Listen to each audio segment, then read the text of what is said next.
so that way we can post it and all of that. All right. Yeah, you're good. A handful of other folks coming on in here. Again, we're going to keep everybody except for Coach Mike muted, and this is being recorded. All right. All right. Cool. Coach Mike, alley-oop. Hello, everyone. We'll keep this as short and sweet as we can. But I just wanted to call and talk to everyone about the schedule. As when we first spoke and we were talking about opening up the team and everything and getting started here back at Georgia Tech, we're working through, the densities and the lane space that we have. So I wanted to address that first. We have a really good problem. We have a lot of kids that we have to fit into the spaces that we have. And so our main first concern is safety. And then the second concern is getting pool time for every single swimmer that walks on that pool deck. Okay. It has been tight, and we have been able to work with Georgia Tech to get additional lane space. And so that is a added plus and additional days for the space that we have. But as we said, everyone's going to have to make some minor sacrifices, right, in order to get everybody into the pool. And so, the first thing is, when there are a lot of kids on deck when we're doing dry land. We see it. We're trying to, even with, the coach is doing a great job social distancing and making sure the kids are in front of their cones. There's still a lot of kids on deck, right? And so then you start bumping into Swim Atlanta. And some kids are in school, some kids are not in school. So you just don't know where everything is. And so what we wanted to do was change the flow of dry land, but also change the numbers that are in the pool all at once. And so what that looks like is this. The the AAG, we have approximately 23 swimmers in that group. We have 4 lanes. We're allowed 5 swimmers per lane. So with that math, we're 3 over. When you add in AAG, there are a total of 13 swimmers in, 13. We add in AGC, there's a total of 13 swimmers in AGC. So that brings us to 36. We're well outside of that number, right? So the thing is, we do not want to remove anybody off the team for space. And so we went to the Tech folks and said, hey, we got to work something out. We need a little bit more time. We need a couple more lanes. And then we'll figure out what we need to do on our side to make space for it. And so here's what we've come up with. We'll send the schedule out to you. Catherine and I have been working with, and is literally within about 45 minutes of this meeting, we got an update on the lane space that we have, right? So it's good. We're trending in the right direction. We're getting more lanes. And as the year goes on, I think we can get additional lanes, which will be great. But it's baby steps, right? And so what we have to do is we're going to have to split the AAG group and the AGC group in half, all right? And so we will have 10 swimmers that will swim from AAG from the early time, it changes based on the day. Sometimes one day it might be 6 o'clock, another day it might be 5:15, okay? So we'll have 2 groups of AAG so we can fit everybody in. So you can so those guys can spend anywhere between an hour and an hour and 15 in the water. Additionally, what we've done is we're going to move our dry land so that we won't have any more than 1 group on the deck at a time. So instead of having 20 or 30 swimmers, even with them socially distanced, we will only have about 10 and then 15 swimmers on deck for dry land. AGC will not do dry land on deck. we're going to send you guys a fun video where the age group competitive swimmers can do dry land at home. We just want to reduce the density. We have a really good thing going. They're opening up more hours at Tech. And so I don't want to do anything that's going to get in the way of that. And so the folks at Tech that actually opened up the building are walking through and looking at practices. They haven't said anything to us. They actually think we're doing a pretty good job. But for me and the coaches, we wanted more space on deck. We wanted more space in the pool. And so that's where we're having to make these changes. The biggest thing that we're looking at too, next thing that we're looking at too is we have swimmers that have, two children that are in AGC and one child that's in AG, so advanced age group, and then 2 kids in AGC. We don't want those parents there if they don't have to be there for 3 hours in a night, right? And so we're going to pair those guys together so that those families can spend an hour and 15 at most, hour and a half at most at the pool, and then they can take their kids home to go home and get fed and get taken care of. The biggest impact is time on the second AAG group, which means that they will spend their practice will go a half hour longer on Monday night and Thursday night. We were able to get the pool for a little bit longer on Monday night to 8 o'clock, and it gave us the space we needed to make sure everyone get their time in the water. Okay, so there's a lot. There's a lot of moving pieces. But it'll be easy once you see your schedule for your training group, right? So the main thing is that we instead of having 50 swimmers on deck at once and transitioning back and forth, it's much easier for us to have 10 to 15 on deck transitioning back and forth in and out of the water. Okay, and so here's the other thing too. AAG has a wide swath of skill level, right? There are some swimmers that are very close to there's some swimmers that have been swimming for a long time and they can go a certain speed, and there's some swimmers that have just started this year, right? And so we also want to group the swimmers together in the right time frame so that a workout can be conducted, right? If we have some swimmers that can lap other swimmers, or some swimmers that may be able to do a 200 freestyle in 3 minutes, and we have other swimmers that can do a 200 freestyle in 7 minutes, right? So we want to make sure that those swimmers are swimming together, not too crowded. Okay, so we will shoot you the tonight after Catherine and I talk. We've literally been on the phone and talking to our aquatics directors here at Georgia Tech to make the space that we need. Additionally, we have Friday afternoon. We had to take that space looking at how many swimmers we have. And so the MAAC, the senior group will swim on Friday afternoon, and we have space for age group competitive. They'll swim on Friday afternoon as well, an hour on Friday afternoon. So we wanted to create space and have all the coaches on deck to make sure everybody gets attention. And so it's not just creating a schedule that works, it's creating a schedule that works for what we're trying to do. And that is making sure that there's enough eyes on deck, and the overwhelming majority of our energy is spent on looking at what's happening in the pool. Okay, so that's a big part of it.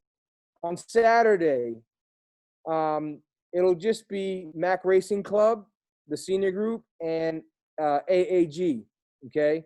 Because we wanted those guys, they're a little bit older, they need a little bit more time in the water to do a little bit more training, right? So that's the basically AAG, the age group competitive group will swim for an hour every day, Monday through Friday. There's options to swim there every day, Monday through Friday. The pre-comp group, your times do not change. They stay the same. Okay. But AAG and AGC, your times will change a little bit, right? Based on, what you're in and who's in the family. So it is tough to have, I think we have 3 families that have 3 children in it, that we don't want them staying for 3 hours. Everybody else will be in the pool for about an hour and 15 minutes, hour and 20 minutes at the most. Okay. So this is about community. It's about helping everybody, and everybody makes a little bit of a sacrifice in terms of a different time frame, but we actually get more time in the water than what we have now. And I think that's the most important part. Is this is a swim team, and you guys are paying us to teach your kids how to swim faster and get better in the water. And so I think that's what our focus is. We also have space on Sunday because we're going to set that for a stroke clinic. Okay. So there'll be additional times for groups. We have 2 hours on Sunday. It won't be every Sunday. It'll be a sign up. We'll treat it just like a clinic where you can sign up to have, we're going to go through and cycle through a stroke at a time. It'll be butterfly, it'll be breaststroke, it'll be freestyle, backstroke, and then we'll move into starts and turns. Again, it won't be every weekend because even though a lot of swimmers are not in school every day, and parents, a lot of us are working from home. It's still Sunday. It's still the weekend. You still got to have your time, and we're still a lot of us. If you're our parents, we're probably working more than what we did when we had to go into work. And so we want to be mindful of that, but we also want to create opportunities for everyone to be able to get in the pool and swim. And that's that. There's a couple things too. Is one of the things also that we wanted to do. There are times when in these masks, which I have it on because we have to, we have to have it on when we're in the building. There are times when we are screaming at the top of our lungs for our kids to hear the instruction, and they can't hear us. It's a challenge. It's loud on the pool deck. There are a lot of kids moving. There are coaches that are yelling. There's water splashing, moving around. Sometimes you'll see me pull my mask away and say, "Hey, listen up. This is what we're doing," right? So to address that, we're going to get portable microphones for our coaches, so they can just have a microphone here, a small speaker, and they will be able to talk like a normal human being instead of shouting at kids, right? So, so we definitely want to make everyone safe, and we want to make sure the key is the transitions, is transitioning swimmers from dry land to the pool. And if you have 15 kids here, 23 kids here, 10 other kids here, 5 other kids waiting for a spot in the lane, we don't want to do that. We're not going to do that, right? And so, and all in all, I think this is a good thing. We have more pool, and we have more lanes, and we are working towards, I think within the next few months, we can get additional lanes. The biggest impact that we have now, the biggest challenge that we have now with getting additional lane space is that our CRC, the facility, they're allowing people to use the pool based on reservations. They have to reserve their space in the pool.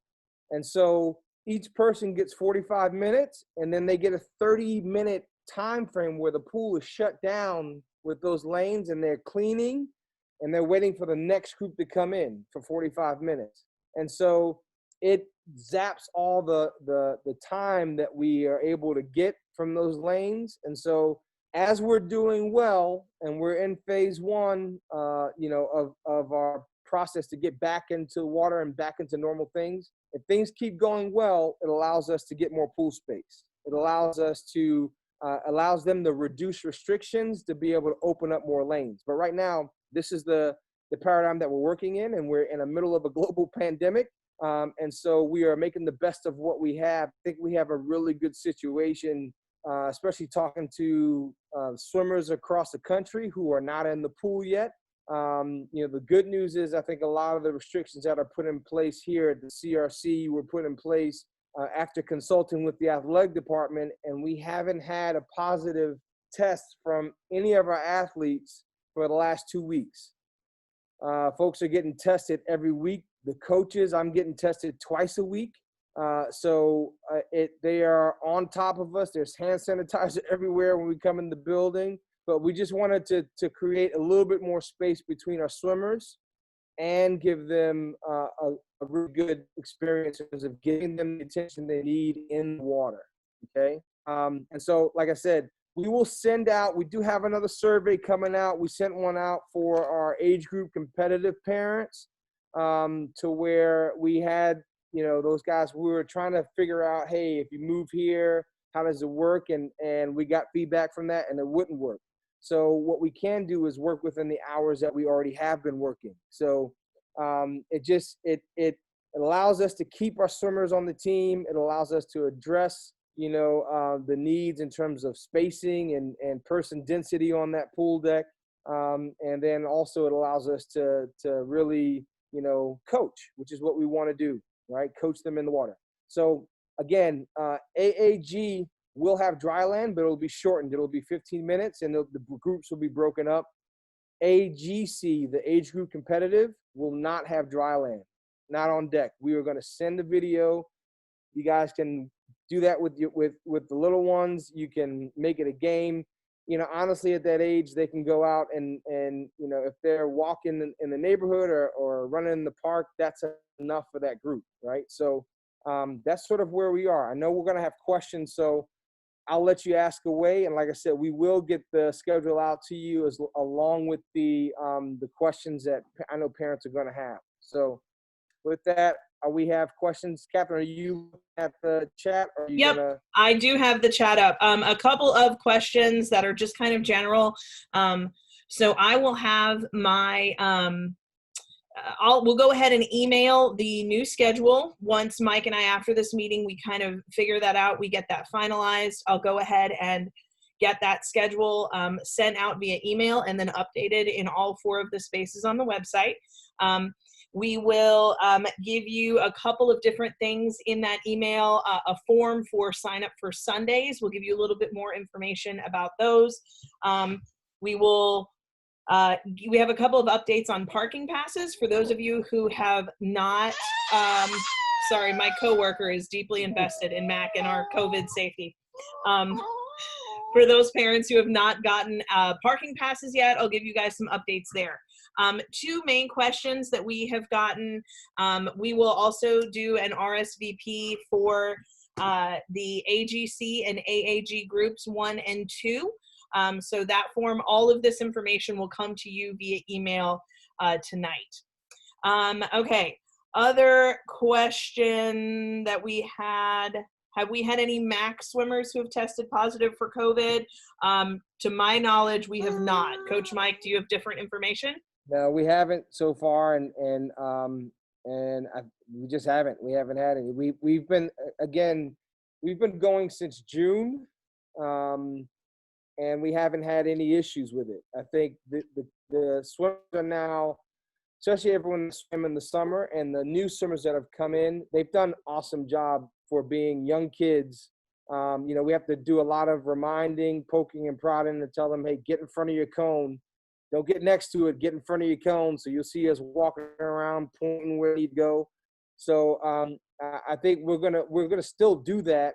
And honestly, the cone spacing that we have now is about 10 to 12 feet apart, because I'll drop a cone and take 4 steps and drop a cone, and my steps are about 3 feet long. So we want to go further than that, and we will. It becomes a little bit of a challenge doing dry land because we're having to yell through the masks, but the portable microphone should be able to help us get to everybody. Additionally, I think one of the things that we will do is for the dry land pieces, we'll have that workout laminated so that the kids can have and take home.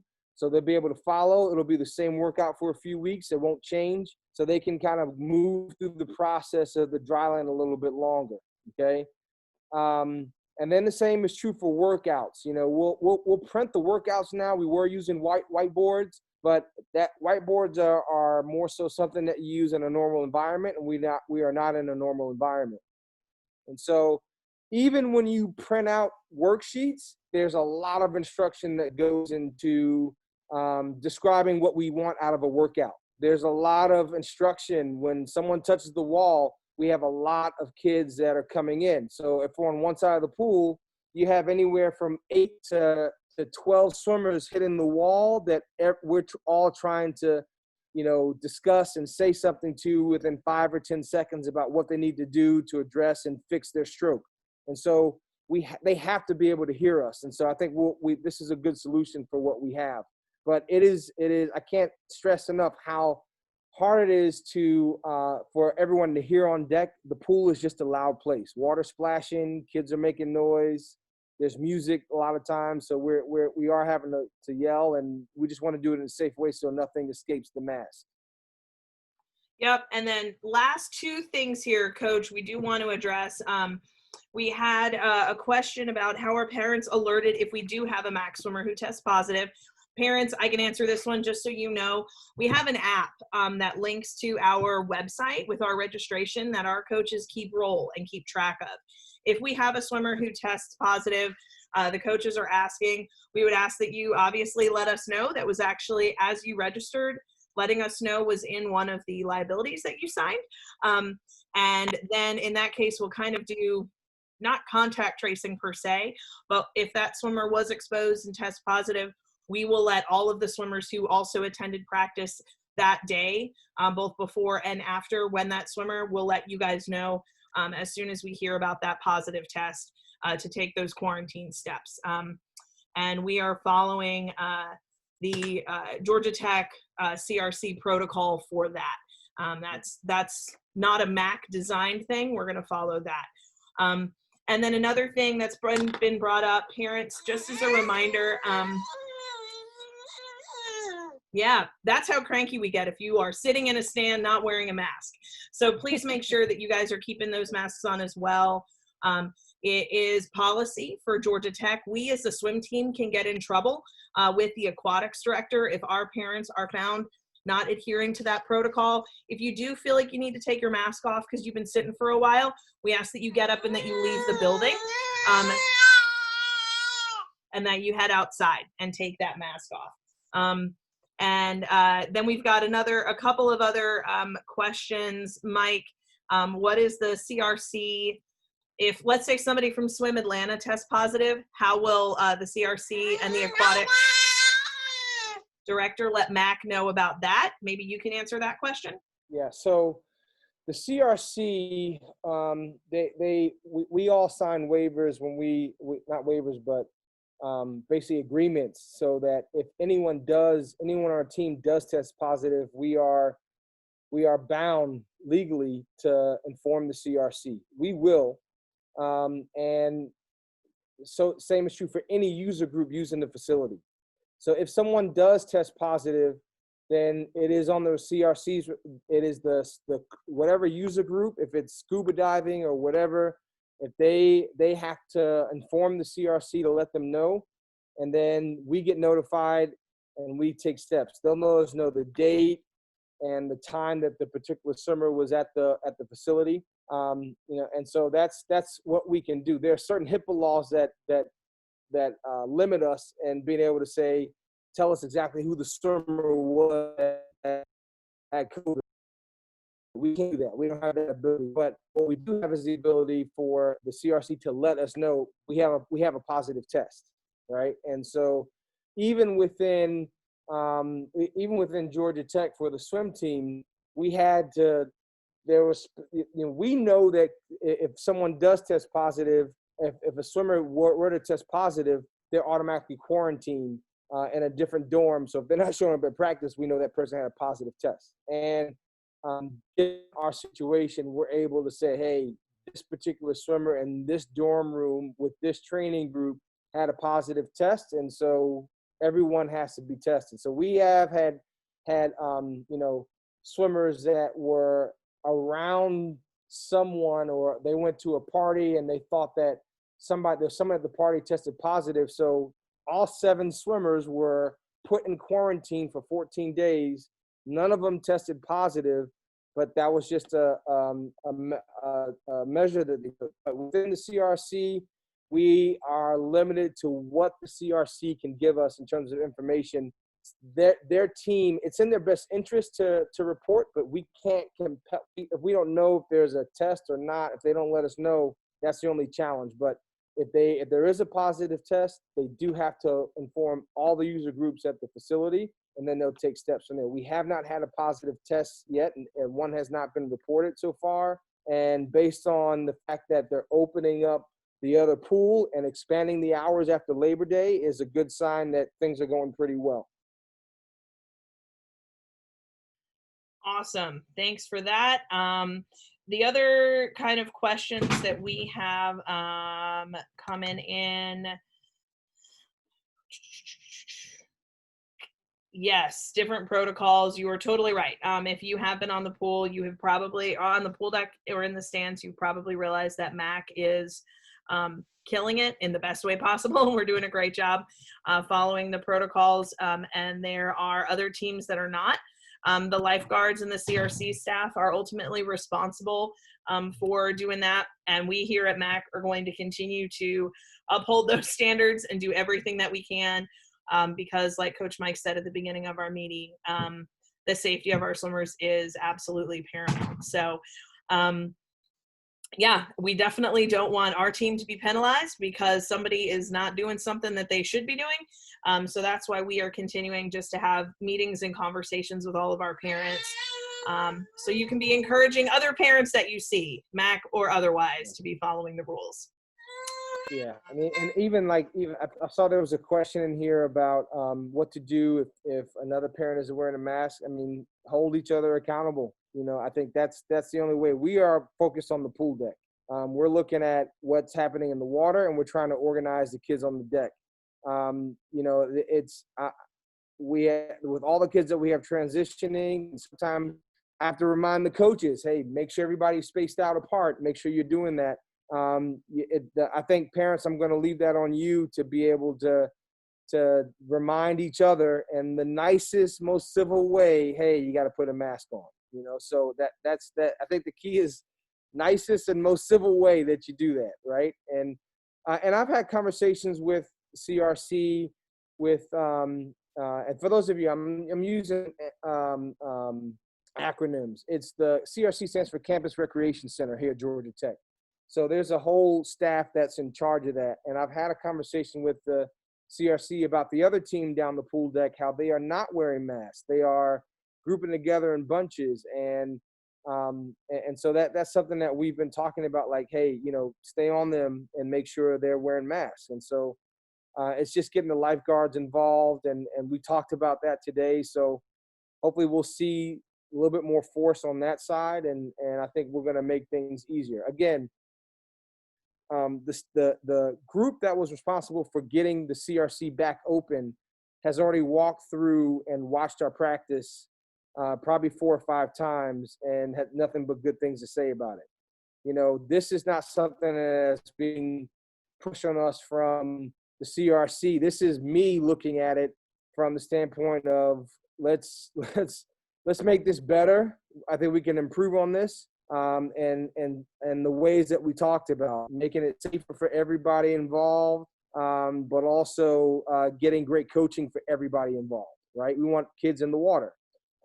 Again, I understand the seriousness of this. You know, my wife has underlying issues. I have underlying issues. And so we do understand how important it is to keep everybody safe. And so I think this change is a reflection of that. We can have a great training program and provide space and safety for everybody in the pool, everybody in the program. Absolutely. All right, Coach, it is 7:30. Let's wrap it up. This meeting again is recorded. This will come out in an email. The new schedule Coach Mike has talked about will be instituted starting on Monday this coming week, which is the first day of September. I appreciate your patience with my 1-year-old. 7:30 is her bedtime. So she's just reminding everybody here on this call. If you have any other questions, shoot them to me in an email or a text message. We've got that remind option as well.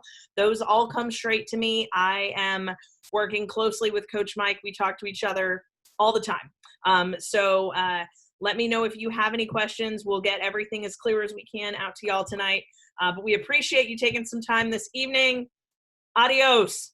Hold on. Dang it. Coach, No, 7:30. not 30 minutes. There's a couple more questions. We're getting good. Look, a year ago, this would have taken an hour and 45 minutes. So I just want to These questions are getting answered. They're getting answered. So look, there was a question on here about MRC.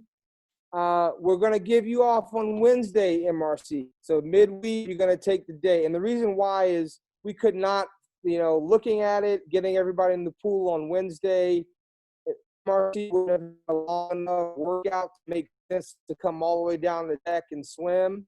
But we just have more lane space on Friday afternoon. We have 6 lanes for about an hour and a half, and then we have 3 lanes for the remaining time.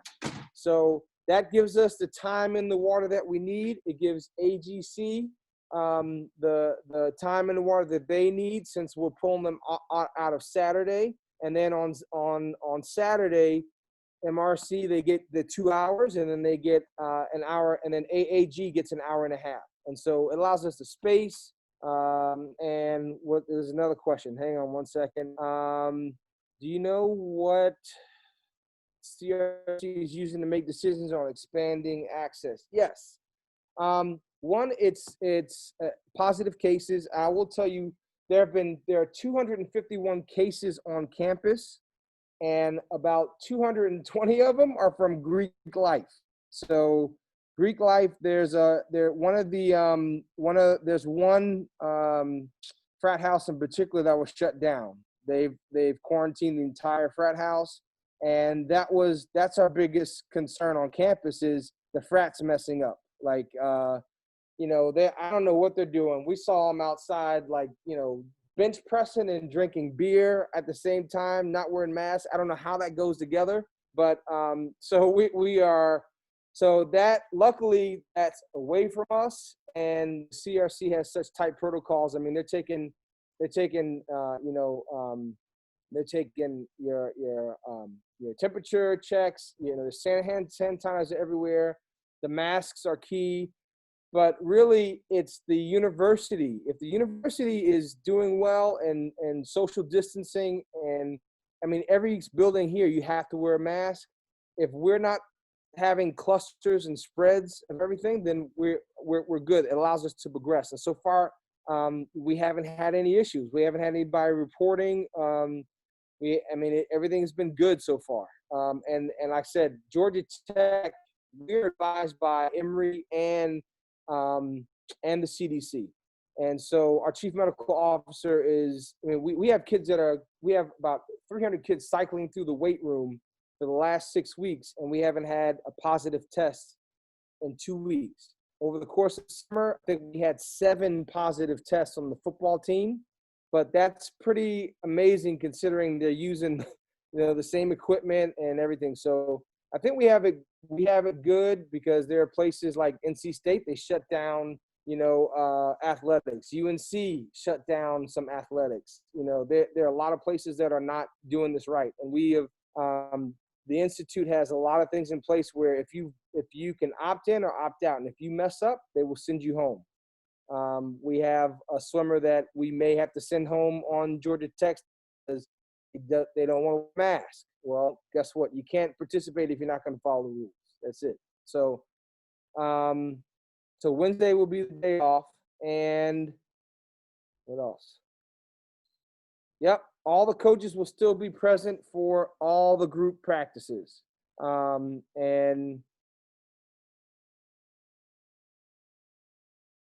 right. And thank you for the information about the CDC adjusted recommendations. I'll give you an update as soon as the CRC or Georgia Tech gives us. Yep. Yeah, that right. CDC update, we talked about that at work. That actually has to do with and the one that they released this morning actually had to do with when you should get a COVID test, not if you test positive. So I have a feeling we'll see from some higher ups in the next 24 to 48 hours, some adjusted things as they come out. I work with students in my full-time job too. So all of the middle and high school kids who have no idea how to social distance, I got all that going on. All right. Now I think we're good. I think. Yeah. Okay.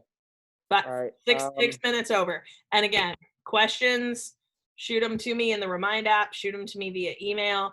I've got some updates for you guys coming through via email. We appreciate all you guys. We appreciate your patience. And in this new season, thanks for sticking with us. Yeah. All right. All right. Have a great night, Hopefully it's friends. helpful. We have more information coming out. Appreciate it. Okay. All right. We'll see y'all. Have a great night. Good night.